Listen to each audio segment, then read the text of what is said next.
ফের দিল্লির যন্তর মন্তরে বিক্ষোভকারীদের দখলে। আগের দিনের পুলিশের ব্যাপক লাঠিচার্জ এবং টিয়ার শেল নিক্ষেপের ঘটনার পর আজও বিক্ষোভস্থলে জড়ো হয়েছেন শত শত ছাত্র যুবা। পুলিশের হামলার প্রতিবাদে প্রধানমন্ত্রী নরেন্দ্র মোদীর বাড়ির কাছে অবস্থান নিয়ে বিক্ষোভ করছেন কংগ্রেস নেতা রাহুল গান্ধী। ককরোচ জনতা পার্টির ডাকা আন্দোলনের সমর্থন বাড়ছে রাজনৈতিক, সামাজিক, সাংস্কৃতিক ব্যক্তিদের। সংসদ অভিমুখী মিছিলের পরদিন মঙ্গলবার ভোর থেকে আবার দিল্লির যন্তর মন্তরে সমবেত শত শত শিক্ষার্থী ও ককরোচ জনতা পার্টি সিজেপির সমর্থকরা। তাদের অভিযোগ, পুলিশের বল প্রয়োগ তাদের দমাতে পারেনি, বরং আন্দোলন চালিয়ে যাওয়ার সংকল্প আরো দৃঢ় করেছে।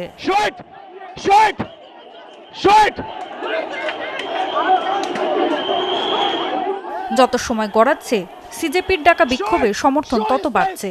ছাত্র যুবদলের মিছিলে পুলিশি হামলার প্রতিবাদে প্রধানমন্ত্রী নরেন্দ্র মোদীর বাসভবনের কাছে অবস্থান নেন লোকসভার বিরোধী নেতা রাহুল গান্ধী সহ অন্য কর্মীরা।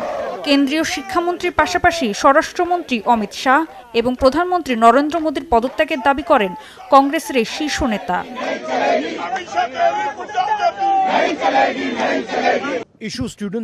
এটি শিক্ষার্থীদের এবং দেশের তরুণদের ভবিষ্যতের প্রশ্ন, আর যেভাবে মানুষকে মারধর করা হচ্ছে তা সম্পূর্ণরূপে ভারতের মূল্যবোধ ও সংস্কৃতির পরিপন্থী। বাংলা কিউআর, যেখানে নগদ পেমেন্ট সেখানে। সারা দেশে 10 লাখেরও বেশি মার্চেন্টে নগদে পেমেন্ট করুন খুব সহজে।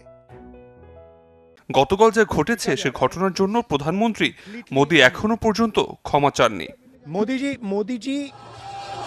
এদিকে অনশনে থাকা সমাজকর্মী সোনম ওয়াংচুককে অবিলম্বে সফদরজং হাসপাতাল থেকে গুরগাঁওয়ের মেদান্ত হাসপাতালে স্থানান্তরের নির্দেশ দিয়েছে দিল্লি হাইকোর্ট। 24 দিন ধরে তিনি ককরোচ জনতা পার্টির ডাকা আন্দোলনের প্রতি সংহতি জানিয়ে অনশন করছেন।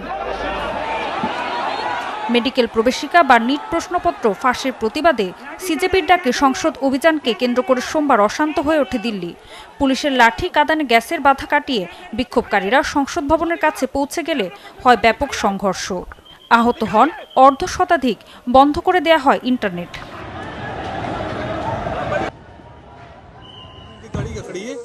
এদিকে ভারত যুক্তরাষ্ট্রের প্রস্তাবিত বাণিজ্য চুক্তি দিল্লিতে অনুষ্ঠিত কিষাণ মহাপঞ্চায়েতে যোগ দিতে পাঞ্জাব থেকে রওনা হন শত শত কৃষক।